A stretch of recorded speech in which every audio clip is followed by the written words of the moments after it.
وہ تھک ہار کر آفس سے واپس آیا ہی تھا کہ اس کا موبائل ایک بار پھر سے بیل دینے لگا۔ اس نے بے دھیانی میں موبائل اٹھا کر کان سے لگایا تھا۔ دوسری طرف ڈاکٹر امینہ تھی۔ میرداد، میں آپ سے ملنا چاہتی ہوں۔ میرداد ایک دم سے سیدھا ہو بیٹھا۔ جی ڈاکٹر امینہ، کہیے کیا بات ہے؟ وہ حیران ہوا۔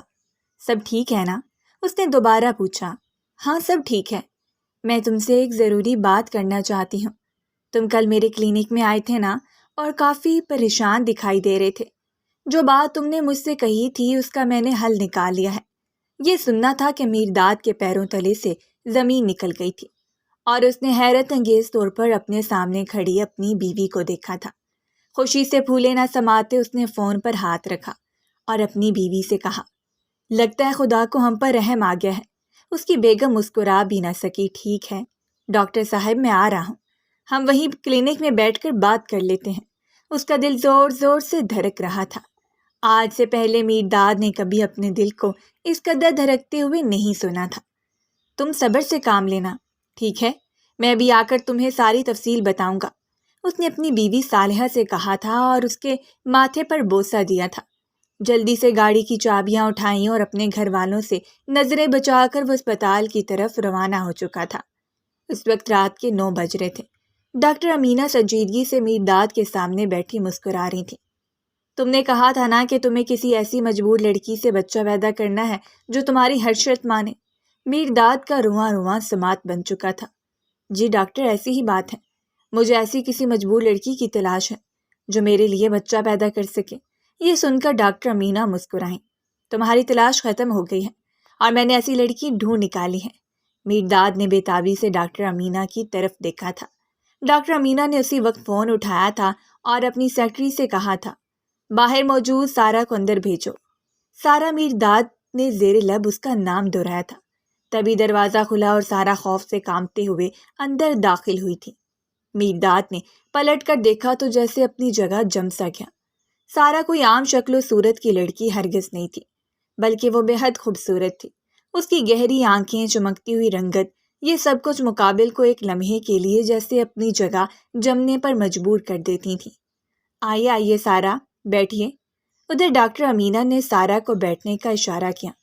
سارا اپنے والد صاحب کے علاج کے لیے بہت زیادہ مجبور ہے۔ میرداد کی نگاہیں سارا پر جمی ہوئی تھیں۔ اس نے بڑی سی چادر اوڑھ رکھی تھی اور بار بار اپنی انگلیاں چٹکا رہی تھی۔ اس کی آنکھوں سے شاید آنسو بھی بہہ رہے تھے۔ ڈاکٹر امینہ کی توجہ اس کی طرف نہیں تھی۔ وہ میرداد کو اپنی بات سمجھانے لگی۔ سارا کے والد صاحب کافی علیل ہیں۔ آپریشن کا خرچہ 5 لاکھ روپے سے زائد ہے، اور ان کے پاس تو گھر بھی کرائے کا ہے۔ ان کے آپریشن کا خرچہ میں نے ہی انہیں بتایا تھا۔ میرے ایک جاننے والے سرجن ہیں، وہ اس کے والد صاحب کے علاج کرنے کے لیے تیار ہیں۔ اگر انہیں 10 لاکھ کے قریب پیسے جمع کر دیے جائیں تو وہ چند لمحے رکیں۔ سارا کی حالت آپ دیکھ رہے ہیں، یہ غریب گھر سے تعلق رکھتی ہے اور اپنے والد صاحب کے علاج کے لیے بہت زیادہ پریشان ہے۔ ان کے والد صاحب کو علاج کے لیے بیرون ملک جانا پڑے گا، اس کے تمام اخراجات اٹھانے ہیں۔ میرداد صاحب، اب میں نے آپ کے سامنے ساری صورتحال رکھ دی ہے۔ بطور ڈاکٹر میرا کام تھا کہ میں آپ کو اس لڑکی سے ملوا دیتی، باقی آگے آپ کی مرضی ہے۔ میرداد نے غور سے اس کے سراپے کو دیکھا تھا۔ وہ متناسب جسم کی مالک بے حد خوبصورت لڑکی تھی۔ ٹھیک ہے ڈاکٹر صاحبہ، آپ کا بے حد شکریہ، یہ آپ کا بہت بڑا احسان ہے مجھ پر، اور میں چاہتا ہوں کہ آپ یہ راز راز ہی رکھیں گی۔ وہ اچانک سے کھڑا ہوا ڈاکٹر امینہ کو دیکھ کر خوشگوار انداز میں کہا تھا، میں نے کہا ہے نا باقی کا سارا پروسیجر میں دیکھ لوں گی، کیونکہ آپ پچھلے 5 سالوں سے میرے پاس علاج کروا رہے ہیں۔ 10 سال آپ نے کسی اور کے پاس علاج کروایا ہے۔ مجھ سے آپ کا غم دیکھا نہیں جاتا، اس لیے میں نے آپ کو یہ برا بتائی ہے۔ ڈاکٹر امینہ نے پروفیشنل مسکراہٹ چہرے پر سجا کر میرداد سے کہا تھا، تم چلو میرے ساتھ، مجھے تم سے بات کرنی ہے۔ میرداد نے سارا کو اشارہ کیا تو وہ کانپ کر رہ گئی۔ کہاں لے جا رہے ہیں مجھے؟ اس نے خوفزدہ نگاہوں سے ڈاکٹر سارا کی طرف دیکھا تھا۔ ڈرو مت، ان کی اپنی کہانی ہے۔ یہ فی الحال تمہیں اپنی کہانی تو نہیں بتائیں گے، پر ان کا ہر کہا تمہیں ماننا ہے۔ اگر تم اپنے والد صاحب کو صحت یاب دیکھنا چاہتی ہو تو تمہیں ان کا ہر حکم ماننا پڑے گا۔ ڈاکٹر امینہ نے آگے بڑھ کر اس کی پیٹھ تھپکی تھی۔ میرداد نے فوراً سے چیک لکھ کر ڈاکٹر امینہ کے حوالے کر دیا تھا۔ یہ ان کے والد صاحب کے علاج کے پیسے ہیں۔ اور یہ چیک میرداد نے ایک دوسرا چیک لکھا جس میں رقم 5 لاکھ روپے تھی۔ وہ ڈاکٹر سارا کی طرف بڑھا دیا۔ ڈاکٹر سارا کی آنکھیں چمک اٹھی۔ ٹھیک ہے، میں آپ کی منتظر رہوں گی، جو حکم آپ دیں گے اس کے مطابق ہی عمل کروں گی۔ ڈاکٹر امینہ نے سارا کو جانے کا اشارہ کیا، کیونکہ میرداد ڈاکٹر امینہ کی بات مکمل ہوتے ہی باہر کی جانب روانہ ہو گیا تھا۔ وہ وہیں ویٹنگ ایریا میں بیٹھا سارا کا انتظار کرنے لگا۔ سارا کو باہر آتا دیکھ کر وہ کھڑا ہوا۔ میں چاہتا ہوں کہ ہم ایک پرسکون ماحول میں بیٹھ کر اپنے درمیان معاہدہ طے کر لیں، تاکہ بعد میں کوئی مشکل پیش نہ آ سکے۔ آپ یہ بتائیں، آپ نے کھانا کھایا ہے؟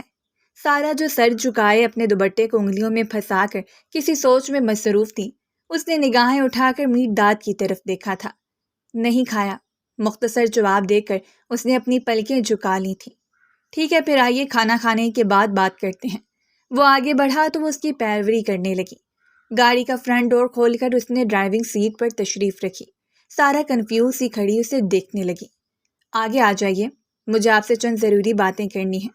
بہتر ہے کہ آپ اپنی پوری توجہ کے ساتھ میری باتیں سن لیں، اس لیے آپ کو فیصلہ لینے میں آسانی ہو۔ ویسے فیصلہ میں لے چکا ہوں، آپ کے والد صاحب کے علاج کی رقم بھی میں دے چکا ہوں۔ میرداد نے جتاتے ہوئے انداز میں سارا کی طرف دیکھا تو اس کی آنکھوں سے آنسو بہہ نکلے تھے، اور وہ جو پورے راستے ضبط کرتی چلی آئی تھی وہ آنسوؤں کی شکل میں بہہ نکلی تھی۔ دیکھیں، یہاں ہر انسان مجبور ہوتا ہے، آپ اپنے والد صاحب کے علاج کے لیے اور میں بچے کی پیدائش کے لیے۔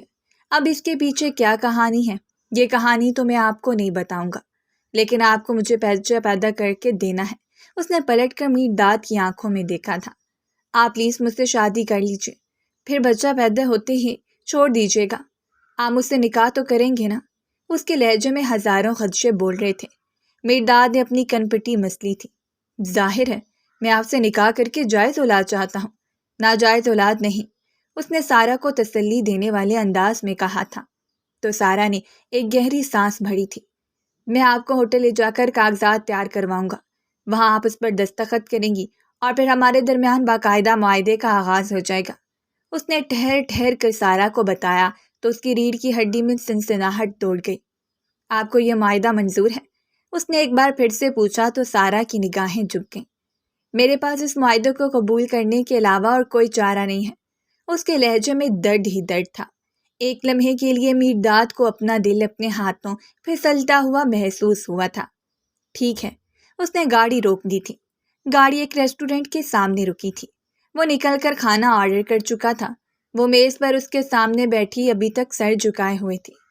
آپ کوئی غلط کام نہیں کر رہی ہیں، آپ کا سر کیوں جھکا ہوا ہے؟ میرداد نے سارا سے کہا تو وہ اسے دیکھ کر رہ گئی۔ خیر، میں زیادہ باتیں نہیں کروں گا، 9 مہینے تک آپ کی ذمہ داری اٹھاؤں گا۔ آپ سے آج رات کو شادی کروں گا۔ نکاح کرنے کے بعد جب تک آپ حاملہ نہیں ہو جاتی تب تک میں آپ سے تعلق بناؤں گا، اور اس کے بعد میرا اور آپ کا جائز بچہ 9 مہینے بعد پیدا ہو جائے گا، جس کے بعد آپ کو وہ بچہ ہمارے حوالے کر کے جانا ہوگا۔ سارا نے پھٹی پھٹی نگاہوں سے میرداد کی طرف دیکھا تھا۔ تبھی کھانا آ چکا تھا، لیکن سارا کے حلق سے نوالا نیچے نہیں اترا تھا۔ وہ کافی حد تک خوفزدہ تھی۔ سکون سے کھائیے، میرداد کے کہنے پر بھی اس کے اندر سکون پیدا نہ ہو سکا۔ اس کا دل سوکھے پتے کی مانند لرز رہا تھا۔ بابا کا علاج بھی آج سے شروع ہو جائے گا نا؟ سارا نے روتے ہوئے پوچھا تو میرداد نے اس کے ہاتھ پر اپنا ہاتھ رکھا۔ بالکل، آج سے ہی شروع ہو جائے گا۔ اس کی ادا دیکھ کر تڑپ کر رہ گئی اور فوراً سے اپنا ہاتھ کھینچ لیا۔ تھوڑی ہی دیر بعد وہ دونوں میرداد کے فارم ہاؤس کی طرف نکل رہے تھے۔ ہاں، میری صالحہ سے بات کرواؤ۔ اس نے وہیں بیٹھے بیٹھے ڈرائیور کو فون ملایا تھا تاکہ وہ صالحہ سے بات کر سکے، کیونکہ اس کا اپنا نمبر بند جا رہا تھا۔ صالحہ ڈرائیور کے ساتھ فوراً ذیشان فارم ہاؤس پہنچو، وہاں میں تم سے ضروری بات کرنا چاہتا ہوں۔ دیر مت لگانا، ابھی اسی وقت نکلو، تیار ہونے کی ضرورت نہیں ہے۔ ہاں میری جان، ہاں، اس نے دوسری طرف سے کچھ کہا تھا، جس پر میرداد مسکرا دیا تھا۔ گاڑی میں خاموشی چھائی ہوئی تھی۔ تم یہ شادی عام طریقے سے کرنا چاہتی ہو یا تیار ہونا چاہتی ہو؟ بتا دو، اس نے سارا سے پوچھا، حالانکہ یہ کوئی سوال نہیں تھا۔ سارا نے حیرانی بھری نگاہوں سے اس کی طرف دیکھا تھا۔ پھانسی پر چڑھنے سے پہلے کس سے پوچھا جاتا ہے کہ تمہیں نئے کپڑے پہننے ہیں یا نہیں؟ اس نے میرداد کو جواب دیا تو میرداد نے رخ موڑ کر اس کی طرف دیکھا تھا اور پھر خاموشی اختیار کر لی تھی۔ سارے راستے گاڑی میں اس لڑکی کی سسکیاں گونج رہی تھیں۔ فارم ہاؤس آ چکا تھا۔ صالحہ، تم کہاں ہو؟ میں نے تمہیں خاص طور پر بلایا تھا۔ دوسری طرف سے صالحہ نے کچھ ایسا کہا تھا کہ میرداد کے چہرے کا رنگ ایک دم سے بدل گیا تھا اور ایک سایہ سا لرزا تھا۔ ٹھیک ہے، جیسے تمہاری مرضی۔ اس نے فون بند کیا اور سارا کی طرف مڑا۔ اندر چلو، اندر سارا انتظام ہو چکا ہے۔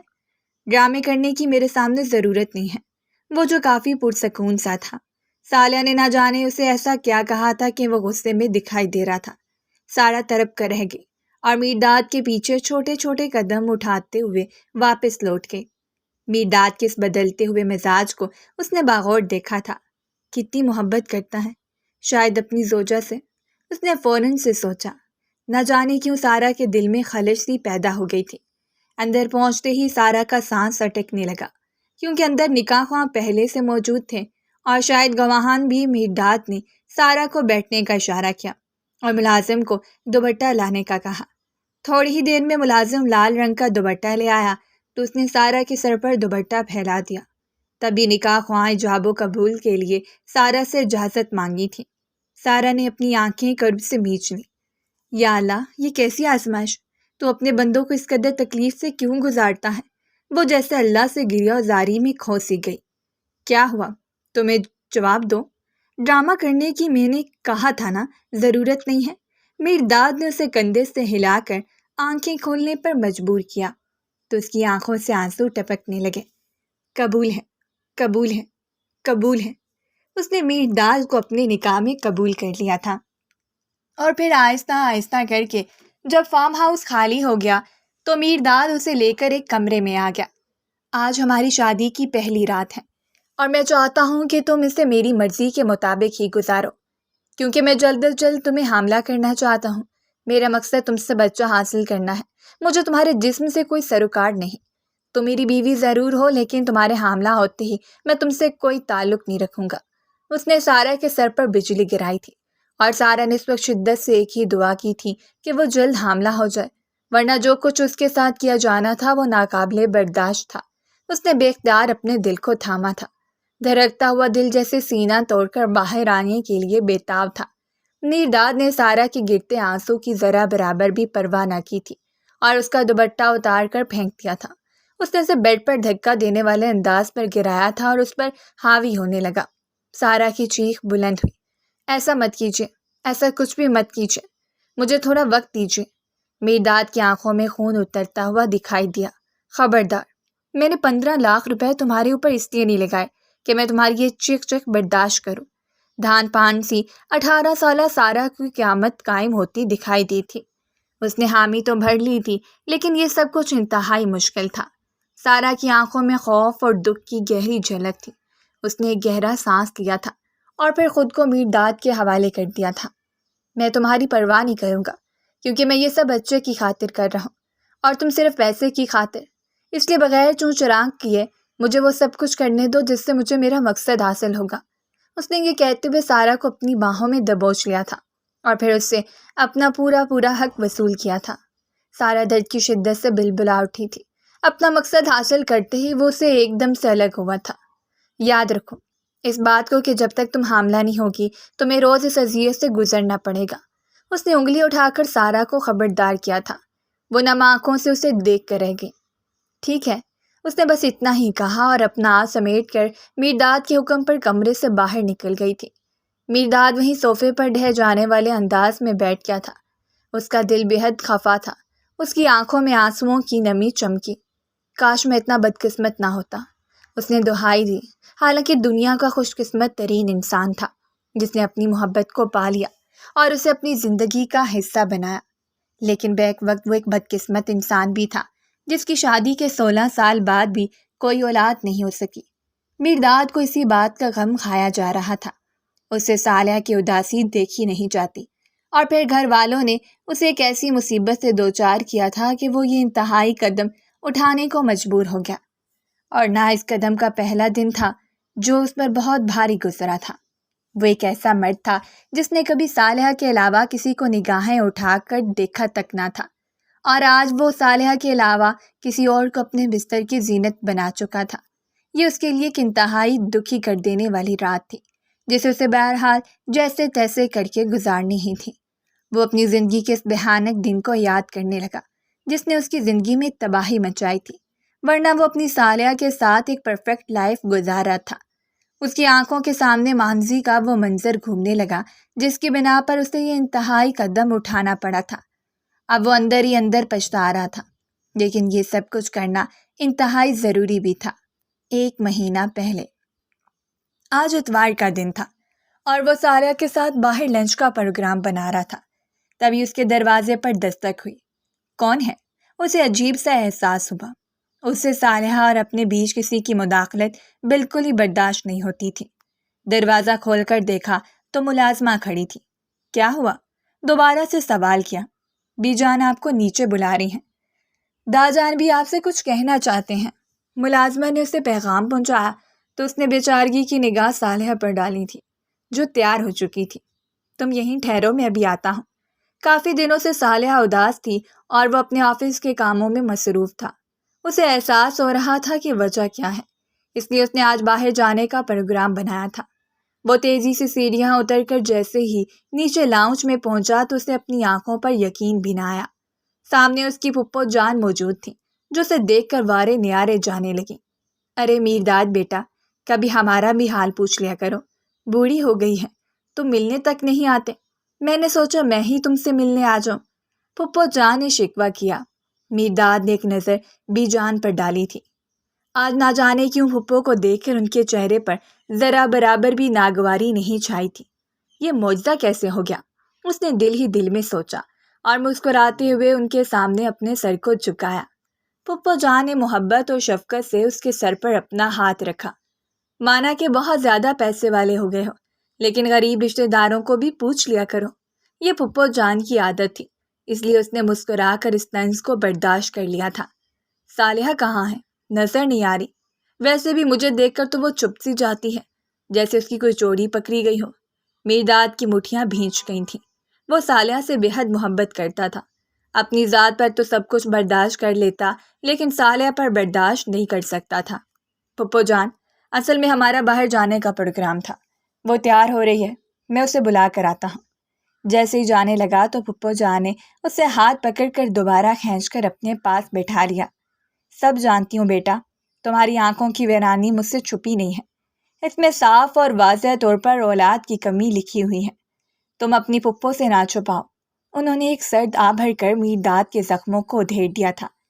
ایسی کوئی بات نہیں ہے، میں اور صالحہ بہت خوش ہیں، اور ہمیں اگر اللہ نے کسی چیز سے نہیں نوازا تو ہم اس سے ضد نہیں لگاتے۔ میرداد نے اپنے طور پر اپنا بھرپور دفاع کیا تھا، لیکن وہ پھپھو جان سے نہیں جیت سکتا تھا۔ بس بیٹا، اب کیا ہی بتاؤں، تمہاری آنکھیں سب بتا دیتی ہیں۔ تم بھلے ہی اظہار نہ کرو، لیکن میں سمجھ چکی ہوں کہ تم اولاد کے لیے ترس رہے ہو۔ کب تک ترسو گے؟ تمہاری شادی 20 برس کی عمر میں ہوئی ہے اور اب تم 36 برس کے ہو گے۔ 16 سال بہت لمبا عرصہ ہوتا ہے۔ سمجھائیں نہ اسے، دوسری شادی کریں۔ کب تک اس عورت کے قدموں تلے اپنی زندگی گزارے گا؟ کیا اس کو خود کی کوئی زندگی نہیں ہے؟ پھپھو جان نے ہمیشہ سے آتے ہی آگ لگانے والا ایک کام کیا تھا۔ میرداد نے غصے سے بی جان کی طرف دیکھا تھا جنہوں نے آنکھوں ہی آنکھوں میں اسے کوئی اشارہ کیا تھا۔ اب دیکھو نا، تمہاری پریشانی دیکھ کر میں خود بھائی جان کے پاس اپنی جھولی پھیلانے آئی ہوں۔ تم میرے بھتیجے ہو، اپنے بھائی کی جائیداد کے وارث کو بے نام و نشان دیکھتی ہوں تو دل کٹ کر رہ جاتا ہے۔ نہیں چاہتی کہ تم کسی بے شاخ درخت کی طرح زندگی کو یوں ہی گزار دو، اس لیے میں اپنی بیٹی اسما کا رشتہ ایک بار پھر سے لے کر آپ کی خدمت میں حاضر ہوں۔ بھائی جان ماضی کی تلخ یادوں کو بھول جاتے ہیں، اسما اس کے گھر کی بہو بننے کے لیے تیار ہے۔ اس نے میرداد کو کبھی نہیں بھلایا، اور پھر دیکھیے اس بات کو سمجھیے کہ میرداد کی اولاد اسما سے ہی ہوگی۔ یہ قدرت کا لکھا قانون ہے۔ بی جان اور دا جان نے جتاتی ہوئی نگاہوں سے میرداد کی طرف دیکھا تھا۔ ہاں نفیسہ، تمہاری بات میں وزن ہے۔ میرداد، اب تم کیا کہتے ہو؟ سیڑھیاں اترتی صالحہ نے یہ الفاظ بغور اپنے کانوں سے سنے تھے اور اس کی سسکی گونجی تھی۔ اس کی سسکی پر تمام لوگوں نے مڑ کر سیڑھیوں کی طرف دیکھا تھا اور منہ پر ہاتھ رکھے نفی میں سر ہلاتے روتے ہوئے میرداد کی طرف دیکھ کر واپس اپنے کمرے میں جانے کے لیے لوٹ چکی تھی۔ یہ کیا بکواس ہے؟ میں اسے کسی بکواس پر یقین نہیں رکھتا اور دوبارہ شادی کا میں سوچنا بھی نہیں چاہتا۔ نہیں چاہتا کہ کوئی میری بیوی پر اس طرح انگلی اٹھائے، اور دوسری شادی کا خیال میں نے کبھی اپنے دل میں پیدا ہی نہیں کیا۔ کرنا تو دور کی بات ہے، انگلی اٹھا کر اس نے وارننگ دینے والے انداز میں کہا تھا اور تیزی سے صالحہ کی طرف دوڑا تھا۔ دیکھا بھائی جان، اس نے ضرور جادو کیا ہے۔ میں تو سب کچھ بھلا کر آپ کے کہنے پر اسما کا رشتہ واپس لے کر آئی ہوں، لیکن یہ شخص اس کے پیچھے ہی لگا ہوا ہے۔ پہلے اس کے جادو کا توڑ کروائیں گے، اس کے بعد میں دوبارہ آؤں گی۔ نفیسہ بیگم نے جیسی امید نہیں چھوڑی تھی۔ تمہیں مجھ پر یقین ہے نا؟ وہ دوڑتے ہوئے صالحہ کے پیچھے گیا تھا۔ وہ بے تحاشا رو رہی تھی۔ ان دونوں کی محبت کی شادی تھی، اور یہ شادی میرداد نے اپنے گھر والوں کو بہت منانے کے بعد اپنی روایتوں کے خلاف جا کر کی تھی، کیونکہ اس نے بچپن کی منگ اسما کو ٹکا جواب دیا تھا کہ وہ اس سے شادی نہیں کرے گا۔ ویسے بھی یہ رشتہ داجان کا طے کردہ تھا، جو اسے ہرگز بھی منظور نہیں تھا۔ اب تو صالحہ کو اس کی زندگی میں شامل ہوئے کافی عرصہ ہو چکا تھا۔ ہاں، یقین ہے مجھے آپ پر، لیکن میں نفیسہ صاحبہ کو بہت اچھی طرح جانتی ہوں۔ وہ جو طے کر لیتی ہیں وہی کر کے رہتی ہیں۔ اس نے میرداد کو اپنا خوف ظاہر کیا۔ ایسا کچھ بھی نہیں ہوگا، میں ہوں نا تمہارے ساتھ۔ میں جنون کی حد تک عشق کرتا ہوں تم سے، اور میں دوسری شادی ہرگز نہیں کروں گا۔ ہم بچہ گود لے لیں گے اور اسے اپنا نام دیں گے۔ ایک طرف ثواب بھی مل جائے گا اور ہماری زندگی میں خوشیاں بھی شامل ہو جائیں گی۔ تم نے 16 سال تک انتظار کرنے کا کہا نا، میں نے کیا کہ نہیں؟ اس نے صالحہ کے دونوں ہاتھ اپنے ہاتھوں میں لے کر کہا۔ اس نے آنسو بھری آنکھوں کو صاف کیا۔ تو بس پھر آج ہی چلتے ہیں، بچہ اڈاپٹ کرنے کے لیے اپلیکیشن دے دیتے ہیں، سب ٹھیک ہو جائے گا۔ تبھی کمرے کا دروازہ کھلا اور بی جان اندر داخل ہوئی۔ میں تمہیں صاف اور واضح طور پر بتا دینا چاہتی ہوں کہ میں تمہارا خون چاہتی ہوں۔ کسی اور کے خون کو تم اس حویلی میں بڑا نہیں کر سکتے، یہ میرا حکم ہے، ورنہ میں تمہیں دودھ بھی نہیں بخشوں گی۔ میرداد اپنی جگہ جیسے جمسا گیا تھا۔ وہ اپنے والدین کی اکلوتی اولاد تھا، اور ایسے میں اس کے گھر 16 سال بعد بھی اولاد کا نہ ہونا اس کے والدین کو تشویش میں مبتلا کر گیا تھا۔ اب ہم تھک چکے ہیں، 16 سال بہت لمبا عرصہ ہوتا ہے، تم نے ہمیں تھکا دیا ہے۔ بی جان وہیں بیٹھ کر رونے لگی تو میرداد نے انہیں دیکھا تھا۔ اس کے دل پر چوٹ پڑی تھی۔ ایک طرف بیوی تھی جسے وہ جنون کی حد تک محبت کرتا تھا، اور ایک طرف ماں تھی جو اپنے وارث کے لیے تڑپ رہی تھی۔ ہم بچہ گود لے رہے ہیں نا؟ اس نے دوبارہ سے اپنی والدہ کو کہا۔ خبردار اگر تم نے ایسا کیا تو وہ دن ہمارے اس حویلی میں آخری دن ہوگا۔ تمہیں ہمارا پیسہ بھی مبارک، جائیداد بھی مبارک، اور پھر ہمارے جنازے میں بھی شرکت کرنے کی تمہیں بالکل اجازت نہیں ہوگی۔ انہوں نے میرداد سے کہا تو وہ تڑپ کر رہ گیا۔ اس کی بات سنے بغیر وہ کمرے سے جا چکی تھی۔ اب کیا ہوگا؟ صالحہ نے کہا، لیکن وہ اپنی پریشانی میں کافی حد تک بے بس ہو چکا تھا۔ اس نے کسی سے کچھ بھی نہ کہا، گاڑی کی چابی اٹھا کر رات دیر تک سڑکوں پر گاڑی دوڑاتا رہا۔ تبھی اچانک فکر اور پریشانی میں اس نے گاڑی کی رفتار آہستہ کی تھی۔ رات کے گہرے اندھیرے میں اسے کسی نے ہاتھ دیکھ کر لفٹ کے لیے روکا تھا۔ وہ جیسے ہی رکا تو ایک لڑکی منہ پر چادر ڈال کر فوراً سے اس کے پاس آئی اور اس کے سامنے ہاتھ جوڑ دیا۔ میں بے حد مجبور ہوں، میں پیشہ ور نہیں ہوں، لیکن اگر آپ میرے ساتھ ایک رات گزار لیں نکاح کر کے تو میری ضرورت پوری ہو سکتی ہے۔ وہ رو پڑی تھی۔ میرداد اسے دیکھ کر رہ گیا۔ اس وقت وہ کسی بھی مدد کرنے کی پوزیشن میں ہرگز نہیں تھا، اور اپنی بیوی کو دھوکہ دینا تو جیسے اس کے لیے ایک بہت بڑا گناہ تھا۔ جاؤ یہاں سے، اس نے درشتی سے اسے خود سے دور کیا۔ تم جیسی لڑکیوں کا حال میں اچھی طرح جانتا ہوں۔ وہ غصے سے گاڑی بڑھاتے ہوئے آگے نکل گیا، لیکن اس کا ذہن جیسے ایک جگہ پر اٹک سا گیا تھا۔ ڈاکٹر سارا، کیا ایسا ممکن ہو سکتا ہے کہ ہم کسی کو بچہ پیدا کرنے کے لیے ہائر کر سکیں؟ ڈاکٹر سارا جو ان کی رپورٹ دیکھ کر ایک بار پھر سے نا امید ہو چکی تھی، حیرت سے میرداد کی طرف دیکھا تھا۔ سب خیریت ہے؟ خیریت ہی تو نہیں ہے، گھر والے دوسری شادی کروانا چاہتے ہیں، میں کرنا نہیں چاہتا، میں بچہ گود لینا چاہتا ہوں۔ گھر والے اس بات کے لیے نہیں مان رہے، زندگی عذاب بن کر رہ گئی ہے۔ اس نے اپنے سر کے بال مٹھی میں جکڑ لی ہے۔ ایسا ممکن ہے؟ سروگیسی تو بہت عام ہو چکی ہے، لیکن وہ مختلف چیز ہے۔ آپ ایک لڑکی سے شادی کر کے کانٹریکٹ کریں گے تو ضرور ہو جائے گا، کوئی مشکل کام نہیں ہے، لیکن یہ کام تو آپ کے گھر والوں کو چھپا کر کرنا پڑے گا نا۔ ظاہر ہے میں انہیں نہیں بتا سکتا، میں بے حد مجبور ہوں، اپنی بیوی سے عشق کرتا ہوں۔ اس کی آنکھوں میں نمی جھلکی اب فکر نہ کریں، ڈاکٹر امیرہ نے تسلی دی تو وہ مسکرا بھی نہ سکا۔ میں جلدی آپ کو جواب دیتی ہوں۔ اور پھر 2 دن بعد ڈاکٹر امیرہ نے میرداد کو اپنے کلینک پر بلایا تھا۔ اس نے صالحہ سے ہر بات طے کر لی تھی اور صالحہ بھی اس قدم کے لیے راضی تھی۔ میں 9 مہینے تو آپ کو کسی اور کے ساتھ بانٹ سکتی ہوں، لیکن پوری زندگی کے لیے نہیں۔ صالحہ نے جب اس کا منصوبہ سنا تھا تو روتے ہوئے اس کے گلے لگ کر بول اٹھی تھی، اور میں ساری زندگی کے لیے تمہیں دور نہیں کر سکتا خود سے، بس ہماری مجبوری ہے، ورنہ معاشرہ ہمیں جینے نہیں دے گا۔ اتنا بڑا بزنس مین اور اربوں کی جائیداد کا مالک ہونے کے باوجود بھی میرداد قدرت کے آگے بے بس تھا۔ 2 دن بعد ہی ڈاکٹر امیرہ نے اسے بلایا تھا اور پھر اس کی ملاقات سارہ سے کروائی تھی، جو اپنے باپ کے علاج کے لیے بہت زیادہ مجبور تھی۔ یوں ان دونوں کا نکاح ہو گیا تھا۔ صالحہ نے اس نکاح میں شرکت نہیں کی تھی۔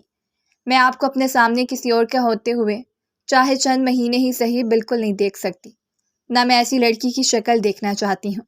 میں بس بچہ چاہتی ہوں، اس لیے آپ کو اس بات کی اجازت دے رہی ہوں، پر میں آپ کے نکاح میں شرکت کے لیے نہیں آؤں گی۔ میرداد نے اسے فارم ہاؤس بلایا تھا اور اس نے صاف طور پر انکار کر دیا تھا۔ یوں سارہ اور میرداد کا نکاح معاہدے کے تحت ہو چکا تھا۔ یہ بات کسی کو بھی نہیں پتہ چلنی چاہیے۔ اس نے سارہ کو انگلی اٹھا کر وارننگ دینے والے انداز میں کہا تھا۔ ان کے نکاح کو 1 ہفتہ ہو چکا تھا اور 1 ہفتے کا بہانہ بنا کر اس نے اپنے ڈیری فارم ہاؤس میں ہی جما لیے تھے۔ صالحہ انگاروں پر لوٹ رہی تھی۔ میرداد، آپ کب آئیں گے گھر پر؟ آ جاؤں گا، آج آخری دن ہے۔ تمہیں پتہ ہے نا میں نے یہ سب کچھ بچے کے لیے کر رہا ہوں، اور جتنی جلدی وہ حاملہ ہوگی اتنی جلدی ہمیں نتائج ملیں گے۔ نفیسہ پھپھو کو تو ہمارا اس حویلی سے پتہ کاٹنے کے لیے موقع چاہیے، بس تھوڑا سا اور صبر سے کام لے لو۔ میرداد نے نم آواز میں اسے صبر کی تلقین کی تھی۔ صبر ہی تو نہیں ہوتا مجھ سے، صالحہ نے روتے ہوئے کہا تھا اور فون بند کر دیا تھا۔ سارہ وہیں بیٹھی میرداد کی آنکھوں میں چمکتے ہوئے آنسو دیکھ رہی تھی۔ تمہیں یہاں ملازموں کے حوالے کر کے جا رہا ہوں، یہ نمک حلال ہے اور تمہیں ان سے بالکل بھی نہیں ڈرنا۔ اس کے بالکل برابر میں بیٹھا اس کا ہاتھ تھامے کہہ رہا تھا، کوئی گڑبڑ نہیں ہونی چاہیے۔ یہاں سے بھاگنے کا سوچا تو وہاں تمہارے باپ کا علاج رکوا سکتا ہوں، میرداد نے دھمکی آمیز لہجے میں اس سے کہا تھا، اور پھر اسے وہاں چھوڑ کر واپس حویلی اپنے گھر لوٹ چکا تھا۔ یہ کیسی زندگی ہے؟ میری سارہ کے دل میں میرداد کے لیے اسے 1 ہفتے کے دوران ایک انسیت سی محسوس ہوئی تھی۔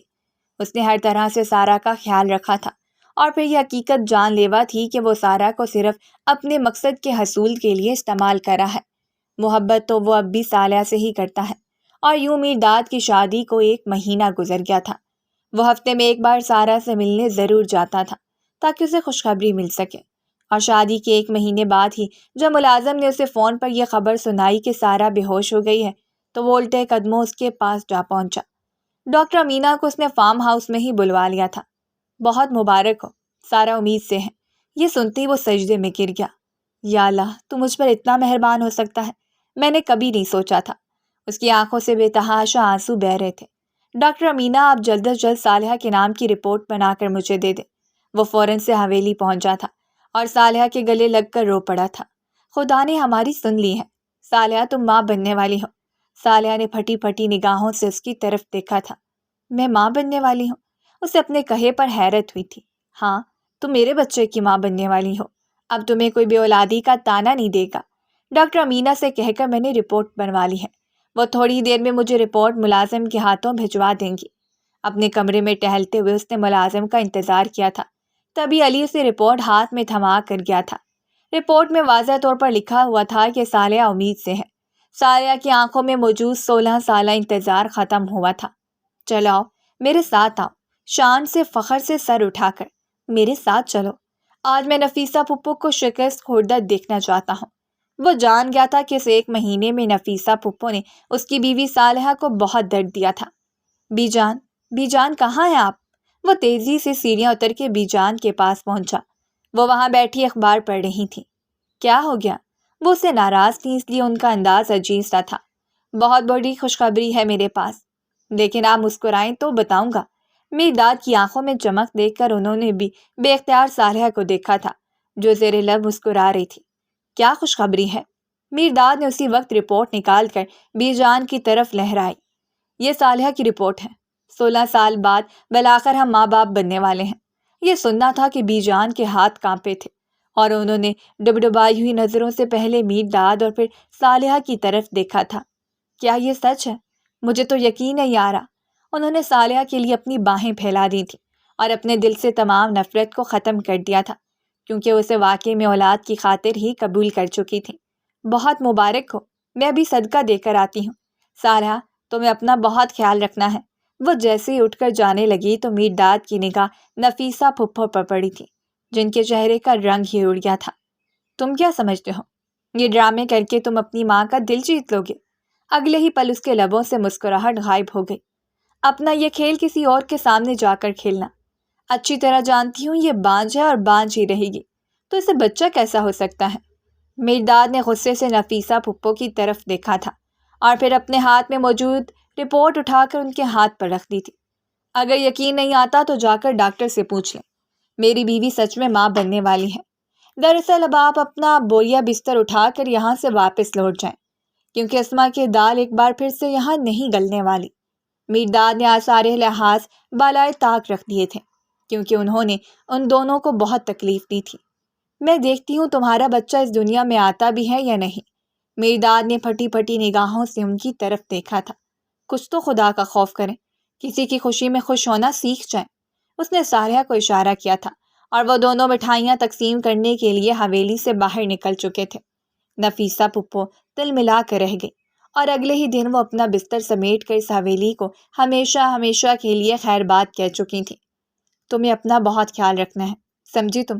میرے بچے کو اپنی کوکھ میں پال رہی ہو۔ صالحہ نے پہلی بار سارہ سے ملاقات کی تھی۔ وہ انتہائی کم عمر تھی، خوبصورت تھی اور ڈری سہمی تھی۔ میرداد کے چہرے کی خوشی سارہ نے پہلی بار محسوس کی تھی۔ وہ بار بار اسے کچھ نہ کچھ کھانے کے لیے دے رہا تھا۔ تمہیں کچھ بھی چاہیے تم فوراً مجھ سے کہنا، میں تمہاری بڑی بہنوں کی طرح ہوں۔ آخر کو تم میرے وارث پیدا کرنے جا رہی ہو۔ تمہیں کپڑے بھی چاہیے ہوں گے نا؟ چلو آؤ تمہیں شاپنگ پر لے جاتی ہوں۔ صالحہ کا بس نہیں چل رہا تھا کہ وہ سارہ کو سونے میں تول دے۔ ارے دھیان رکھو، شروع کے دن ہے۔ پھر ڈاکٹر نے سختی سے منع کیا ہے۔ سارہ کہیں نہیں جائے گی، میرداد نے کہا تو صالحہ ہنس پڑی تھی۔ میں نے بچے کے لیے شاپنگ کرنی ہے۔ سارہ، تمہیں بھی کچھ چاہیے ہو تو تم بتا دینا، بچے کے لیے مل کر شاپنگ کریں گے، ٹھیک ہے نا؟ صالحہ کا بس نہیں چل رہا تھا کہ وہ سارہ کی پوجا کرنا ہی شروع کر دے۔ تبھی سارہ کے ہاتھ سے نوالا گرا تھا اور اسے سخت ابکائی آئی تھی۔ وہ دوڑ کر واش روم میں گئی تو میرداد بھی اس کے پیچھے آیا۔ کیا ہوا؟ گھبراہٹ ہو رہی ہے، اس نے کہہ کر دی تھی۔ کچھ بھی کھانے کا دل نہیں چاہ رہا ہے۔ اس نے میرداد کا ہاتھ تھام لیا تھا، اسے چکر آ رہے تھے۔ تم ٹھہرو، میں تمہیں اٹھا کر لے جاتا ہوں۔ اگر چل نہیں سکتی تو اگلے ہی پر میرداد نے اسے اپنی باہوں کے حصار میں لیا تھا اور اسے گود میں اٹھا کر بیڈ پر لٹا دیا تھا۔ صالحہ نے یہ منظر اپنی آنکھوں سے دیکھا تھا۔ اس کے دل پر چوٹ پڑی تھی، لیکن ان اگلے ہی پل اس نے اپنے دل کو سنبھال لیا، کیونکہ وہ دونوں میاں بیوی تھے۔ اس کے پاؤں دباؤ، اس کے پاؤں بہت درد کرے ہیں، میں اس کے سر میں مالش کر دیتا ہوں۔ میرداد کا بدلتا ہوا لہجہ سارہ کے دل کو دہلا رہا تھا۔ اس کا دل زور سے دھڑک کر سکڑا اور اس نے اپنی آنکھیں میچ لیں۔ یہ سب کچھ بچے کی وجہ سے ہو رہا ہے، مجھے کسی خوش فہمی میں مبتلا نہیں ہونا چاہیے۔ سارہ نے نم آنکھوں سے خود کو سمجھانا چاہا تھا۔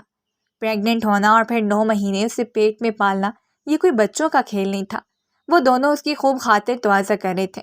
میر صاحب، یہاں تک تو ہم نے سب کچھ کامیابی سے طے کر لیا ہے، لیکن جیسے جیسے وقت گزرتا جائے گا میں اپنے پیٹ کو کس طرح بڑھا ہوا دکھاؤں گی۔ صالحہ کی آواز پر میرداد چونک سا گیا۔ میرے پاس ایک آئیڈیا ہے۔ اس نے اپنے دل پر پتھر رکھ کر ان دونوں کو مخاطب کیا تھا۔ کیسا آئیڈیا؟ آپ ڈاکٹر امینہ سے رپورٹ بنوا لیں کہ بچے کی پریگننسی میں مشکلات ہیں، چنانچہ صالحہ کو بیرون ملک پرفضا مقام پہ لے جا کر بچہ پیدا کرنا پڑے گا۔ اگر آپ مجھے بھی ساتھ لے جانا چاہیں تو میں راضی ہوں۔ سارہ نے اندھیرے میں تیر چلایا تھا۔ اس کے والد صاحب کا علاج لندن میں ہو رہا تھا۔ وہ اپنے والد صاحب کے قریب رہنا چاہتی تھی۔ اس مقصد کے لیے اس نے صالحہ کو اپنے تئیں مشورہ دیا تھا۔ بہت سیانی ہے یہ، اس کی بات میں وزن ہوتا ہے۔ اب دیکھ لیجئے جو آپ کو بہتر لگتا ہے۔ کہہ تو یہ بالکل ٹھیک رہی ہے۔ صالحہ کے کہنے پر سارہ کے دل میں ایک امید چمکی تھی۔ کہاں جانا چاہتی ہو تم؟ صالحہ لندن، صالحہ کی بجائے سارہ نے کہا تو وہ دونوں سے دیکھنے لگے۔ تم کہیں نہیں جاؤ گی، تم یہیں رہو گی۔ سارہ کے دل کا دیا ایک دم سے بجھ سا گیا، کیونکہ اس نے پہلی بار میرداد سے سوال کیا تھا۔ تمہیں سوال کرنے کا کوئی حق نہیں ہے، لیکن پھر بھی میں بتا دیتا ہوں کہ تمہاری پریگننسی کم عمری کی پریگننسی ہے، اس میں مس کیریج کے چانسز بہت زیادہ ہوتے ہیں، اس لیے تمہیں یہیں رہنا ہوگا۔ مجھے صالحہ کو لے کر باہر جانا پڑے گا، یا صالحہ تمہیں میں بہانہ بنا کر بھیج دوں؟ کیا کرنا چاہتی ہو؟ پر یہاں سارا کا خیال رکھنے کے لیے بھی تو ہونا چاہیے نا۔ صالحہ نے حل نکالا، میں اپنے بھائی کے پاس چلی جاتی ہوں لندن، کچھ دن وہاں رہ لوں گی اور پھر میں یہاں واپس آ جاؤں گی بچے کی پیدائش کے بعد، تب تک سارا آپ کے حوالے ہے۔ صالحہ نے اپنی لڑکھڑاتی ہوئی زبان کو قابو میں رکھتے ہوئے اپنا جملہ مکمل کیا تھا، حالانکہ وہ اچھی طرح جانتی تھی کہ اس کا دل کس بری طرح درد کا شکار ہے۔ صالحہ کہاں جا رہی ہے؟ بی جان نے اس کے لیے گھر میں میلاد رکھوائی تھی تاکہ بچہ عافیت کے ساتھ دنیا میں آ جائے، پر صالحہ کو اس طرح پیکنگ کرتا دیکھا تو پوچھ بیٹھی۔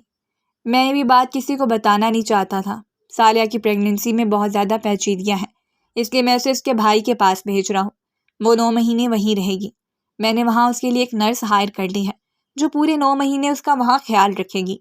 ڈاکٹر نے ایک پرفضا مقام پر بچے کی پیدائش کے لیے تجویز دی ہے، اور میرے خیال سے لندن کے اسپتال سے بہتر کوئی نہیں، اس لیے میں نے لندن کو ہی چنا ہے۔ بی جان نے آگے بڑھ کر صالحہ کو گلے سے لگایا تھا۔ خیر سے جاؤ اور میرے پوتے پوتی کے ساتھ واپس آؤ۔ صالحہ نے دھڑکتے ہوئے دل کے ساتھ بی جان کی بات سنی تھی۔ میں تو چاہتی تھی کہ دائی سے تمہارا علاج کرواؤں، لیکن تم لوگوں کو جو بہتر لگتا ہے وہ کرو۔ تم لوگوں نے مجھے واقعی میں بہت بڑی خوشی دی ہے۔ بی جان کی خوشی دیدنی تھی، اور پھر وہ وقت بھی آیا جب صالحہ نے اپنے سوٹ کیس کو تھام کر اپنے شوہر کو 9 مہینے کے لیے الوداع کہا تھا۔ سارا کا خیال رکھے گا، یعنی میرے بچے کا۔ اس نے اپنی بات کی تصحیح کی اور اپنا ہاتھ ہلاتے ہوئے بہت دور نکل آئی۔ وہ لندن پہنچ چکی تھی۔ کافی دیر تک وہ ایئرپورٹ پر ہی بیٹھا رہا۔ تھک ہار کر اس نے مرے مرے قدموں سے فارم ہاؤس کی طرف اپنی گاڑی موڑ لی تھی۔ ابھی وہ راستے میں ہی تھا کہ جب اسے ملازمہ سکینہ کی حواس باختہ آواز سنائی دی تھی۔ سارا بی بی کی طبیعت بے حد خراب ہے، وہ بے ہوش ہو چکی ہیں، جواب ہی نہیں دے رہی ہیں۔ ہم نے ڈاکٹر کو بھی بلوایا ہے، لیکن ڈاکٹر نے اسپتال میں داخل کرنے کا کہا ہے۔ ابھی پریگننسی کو مہینے ہی کتنے ہوئے تھے کہ سارا بے ہوش ہو گئی تھی۔ وہ تیز رفتاری سے گاڑی چلاتا ہوا فارم ہاؤس پہنچا، جہاں وہ ہوش میں آ کر ڈاکٹر سے بات کر رہی تھی۔ دیکھیے، آپ کو کھانا پینا بہت ضروری ہے۔ اگر آپ نے کھانا پینا نہیں کیا تو بچہ کمزور ہو جائے گا۔ آپ کی عمر چھوٹی ہے، آپ کو اس بات کا خیال رکھنا پڑے گا۔ ڈاکٹر امینا اسے محبت سے سمجھا رہی تھی۔ کیا اس نے کھانا نہیں کھایا؟ وہ جیسے سارا پر دھاڑتا تھا۔ ڈاکٹر امینا، مجھے ان سے اکیلے میں بات کرنی ہے۔ اس کا بس نہیں چل رہا تھا کہ وہ سارا کو تھپڑوں سے لال کر دے۔ ڈاکٹر امینا جیسے ہی کمرے سے باہر نکلیں تو وہ آگے بڑھا اور اس کا ہاتھ کندھوں سے دبوچ کر اس کا جبڑا اپنے ہاتھوں میں لیا۔ دنیا کی ہر نعمت تمہارے قدموں میں رکھ کر رکھتی ہے، اس کے بعد بھی تم اتنی لاپرواہی کا مظاہرہ کرو گی؟ مجھے معلوم نہیں تھا۔ اس کی آنکھوں میں سرخی دو رہی تھی۔ میں نے کچھ نہیں کیا، مجھے چھوڑ دیں، مجھے چکر آ گئے تھے۔ بس وہ بے بسی سے رو پڑی تھی۔ میرداد نے اگلے ہی پل اسے چھوڑا اور نرمی سے اپنی باہوں میں لیا تھا۔ میں جانتا ہوں تم مشکل حالات سے گزر رہی ہو، اس وقت میری بیوی ہو، میرے نکاح میں ہو۔ مجھے بس غصہ آ گیا تھا۔ اپنے بچے کے خلاف میں کچھ برداشت نہیں کر سکتا۔ اگر اسے کچھ ہوا تو میں مر جاؤں گا۔ سارا نے بے اختیار اس کے منہ پر ہاتھ رکھا تھا۔ یہی وہ لمحہ تھا کہ میرداد نے اسے اپنے سینے سے لگا لیا تھا۔ اپنا خیال رکھا کرو۔ میں جانتا ہوں تم مجبور ہو، لیکن میں یہ بھی جانتا ہوں کہ جب تک تم میری ذمہ داری ہو مجھے اپنی ذمہ داری احسن طریقے سے نبھانی ہے۔ میرداد نے اسے بیڈ پر بٹھایا تھا اور پھر ڈاکٹر امینا سے بات کی تھی۔ آپ اسے اچھی خوراک لکھ کر دیں، میں اس کا پورا خیال رکھوں گا۔ صالحہ کو میں نے اس کے بھائی کے پاس لندن بھیج دیا ہے، اب اسی وقت آئے گی جب سارا بچہ پیدا کرے گی۔ ڈاکٹر امینا نے میرداد کو حوصلہ دیا تھا اور پھر فارم ہاؤس سے نکل گئی تھی۔ وہ کمرے میں آیا تو سارا سو چکی تھی، اس کی گردن تکیے سے ہٹی ہوئی تھی۔ میرداد نے آگے بڑھ کر اس کی گردن اپنے ہاتھوں میں تھامی اور اس کے نیچے تکیہ رکھا۔ اس کی آنکھ کھل گئی تھی۔ میں سو چکی تھی۔ ویسے تمہیں سونا نہیں تھا، کھانا کھانا تھا۔ سارا نے میرداد کے بیٹھنے کی جگہ بنائی تو میرداد نے اپنے ہاتھوں سے پہلا نوالا بنا کر اسے کھلایا تھا۔ سارا اس کی اس محبت کو دیکھ کر رہ گئی۔ کیا یہ سچ میں محبت تھی؟ اس نے خود سے سوال کیا۔ یا یہ الفت ہے، یا پھر اپنے مقصد کے حصول کے لیے خوشامد ہے؟ اس کی آنکھیں نم ہونے لگیں۔ ڈاکٹر نے کہا ہے کہ خوش رہنا ہے۔ میں چاہتا ہوں کہ تم اپنی ہر خواہش مجھ سے کہہ دو۔ تمہیں کیا اچھا لگتا ہے، کیا برا لگتا ہے؟ میں ہر ممکن حد تک دنیا کی ہر نعمت تمہارے قدموں میں لا کر رکھ دوں گا، کیونکہ مجھے ایک صحت مند بچہ چاہیے۔ اگر تم ڈپریشن میں رہو گی تو بچے پر بھی برا اثر پڑے گا۔ وہ بالکل ایک ذمہ دار باپ کی طرح سارا کو نوالے بنا کر کھلا رہا تھا۔ سارا کو آج سے پہلے اپنا آپ اتنا معتبر نہیں لگا تھا جتنا میرداد کی توجہ ملنے پر وہ کھل اٹھی تھی۔ تبھی میرداد کا فون بجا تھا۔ صالحہ کی کال آ رہی تھی۔ وہ ایئرپورٹ پر لینڈ ہوئی تھی اور اس نے اپنی خیریت بتانے کے لیے فون کیا تھا۔ میرداد نے فون کان سے لگایا۔ میں پہنچ چکی ہوں، آپ سارا کے پاس ہیں؟ صالحہ کا اگلا جملہ سن کر وہ اپنی جگہ فریز ہوا۔ ہاں، اس کی طبیعت خراب ہو گئی تھی پر اب ٹھیک ہے، کھانا کھا رہی ہے۔ تم نے کھانا کھایا؟ وہ وہاں سے اٹھ کر چلا گیا اور یوں سارا ایک بار پھر سے پس منظر میں لوٹ گئی۔ جب وہ 1 گھنٹے بعد واپس آیا تو اس کا چہرہ کھل اٹھا تھا۔ صالحہ بہت ایکسائٹڈ ہے، اس نے تو بچوں کا نام بھی سوچ لیا ہے۔ سارا کچھ بھی نہ کہہ سکی، اس نے اپنے آنسوؤں کو اندر ہی اتار لیا تھا۔ میرداد کے دل میں صرف صالحہ کا ہی قبضہ تھا اور اس پر نچھاور کی جانے والی توجہ صرف اور صرف بچے کے لیے تھی۔ اس کا دل بہت دکھا تھا لیکن اس نے اپنے آپ کو سنبھال لیا تھا۔ بابا کی کیا خبر ہے؟ مجھے ان کی بہت یاد آتی ہے۔ میرداد نے اس کی طرف دیکھا۔ تمہارے بابا ٹھیک ہیں، ان کا علاج چل رہا ہے۔ تمہارے بابا بار بار پوچھتے ہیں لیکن سرجن نے کہہ دیا ہے کہ ہم نے آپ کے لیے ایک نرس رکھی ہے، وہ آپ کی کیئر کرے گا تو آپ پرسکون ہیں۔ میرداد نے آہستہ سے لہجے میں اسے بتایا تو وہ مسکرا دی۔ میری خواہش ہے کہ میں بابا سے ایک بار لندن ملنے ضرور جاؤں، انہیں میری بے حد عادت ہے۔ میرداد نے اسے دیکھا تھا۔ ٹھیک ہے، ہم ڈاکٹر امینہ سے پوچھ لیں گے، اگر وہ اس حالت میں تمہیں سفر کی اجازت دے دیتی ہیں تو میں تمہیں ضرور وہاں لے جاؤں گا، اور اگر انہوں نے منع کیا تو پھر تم دوبارہ اس بات کا تذکرہ نہیں کرو گی۔ اس نے دھیمے لہجے میں سارا کی تھوڑی کو چھو کر کہا تو وہ سر ہلانے لگی۔ اب تم ایک کام کرو، سو جاؤ، آرام کرو، بہت تھکی تھکی لگ رہی ہو، اپنے ذہن کو سوچوں سے آزاد کرو۔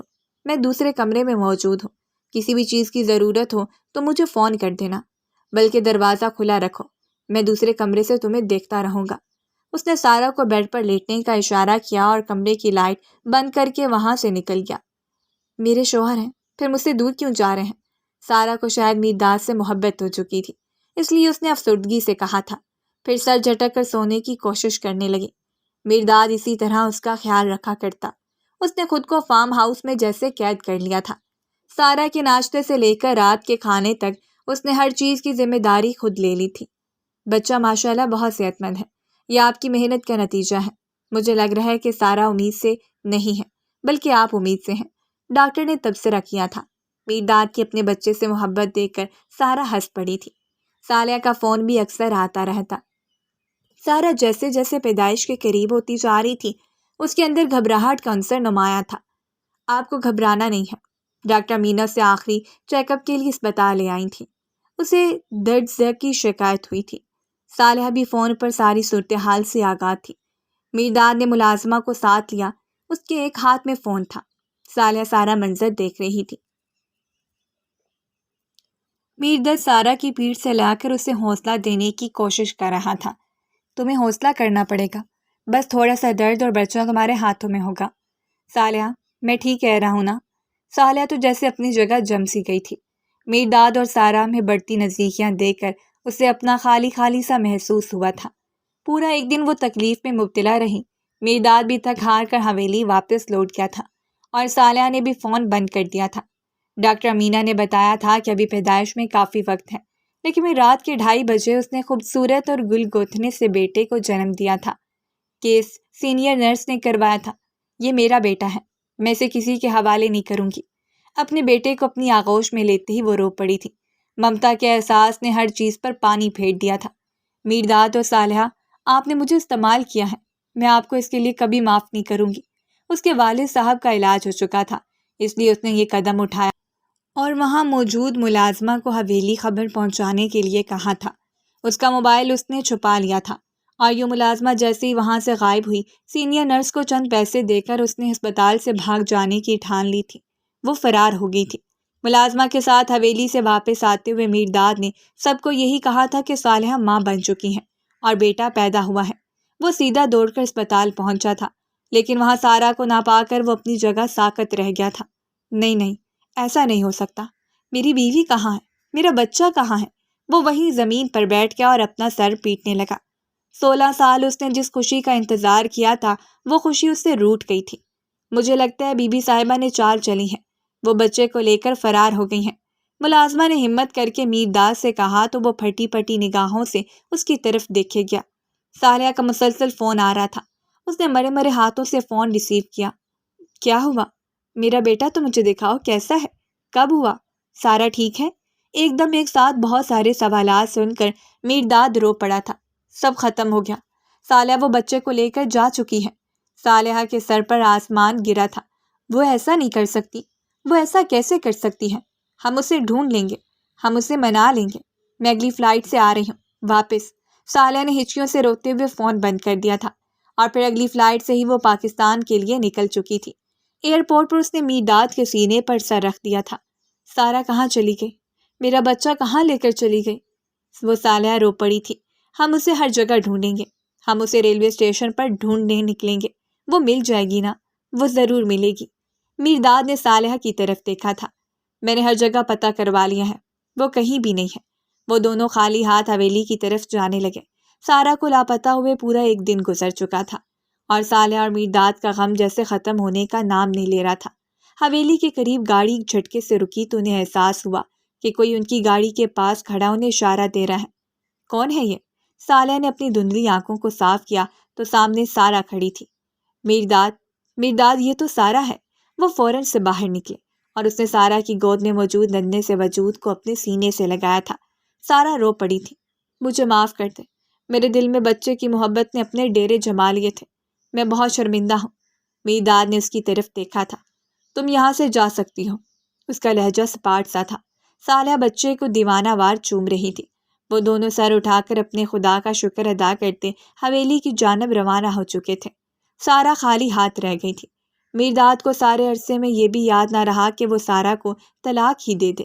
شاید بچے کی محبت میں یہ بات اس کے ذہن سے نکل چکی تھی اور بچے کو واپس پا کر یہ دونوں اتنے زیادہ خوش تھے کہ سارا کو یکسر بلا ہی بیٹھے تھے۔ وہ مرے مرے قدموں سے واپس اپنے گھر کی طرف روانہ ہو گئے، جہاں اس نے اپنے والد صاحب کو سب کچھ سچ بتا دیا تھا اور انہوں نے اسے اپنے گلے سے لگا لیا تھا۔ لندن سے واپس آتے ہی صالحہ نے بچے کا عقیقہ رکھا تھا۔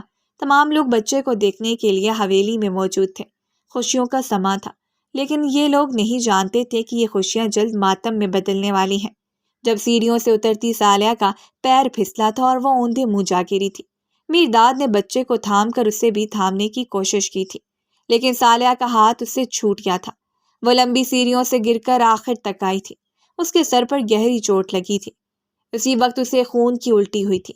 اس نے نم نگاہوں سے بچے کو دیکھا اور اپنا ہاتھ اسے لینے کے لیے آگے بڑھایا تھا، پھر ہمیشہ ہمیشہ کے لیے اپنی آنکھیں بند کر لی تھی۔ صالحہ مر چکی ہے۔ میرداد کے کانوں میں جیسے یہ الفاظ اپنا ڈیرا ڈال چکے تھے۔ وہ بچے کے وجود سے بھی غافل ہو گیا تھا۔ 16 سال تک خدا نے انہیں اولاد نہیں دی تھی کہ صالحہ کی موت لکھی تھی۔ بچے کی پیدائش کے وقت موت ہونا۔ میرداد کا بچہ اپنی ماں کے ہوتے ہوئے بھی لاوارث سا تھا۔ صالحہ کو گئے 1 مہینہ ہو گیا تھا۔ میرداد اپنے وجود کو بھول گیا تھا، لیکن پھر اپنے کمرے میں موجود ننھے سے وجود کی روتی ہوئی آواز نے ایک دم سے اسے سارا کی یاد دلائی تھی۔ وہ اسے دیوانوں کی طرح ڈھونڈنے نکلا تھا۔ ڈاکٹر امینا کو اس کے گھر کا پتہ معلوم تھا اور تب سارا اس کے سامنے موجود تھی۔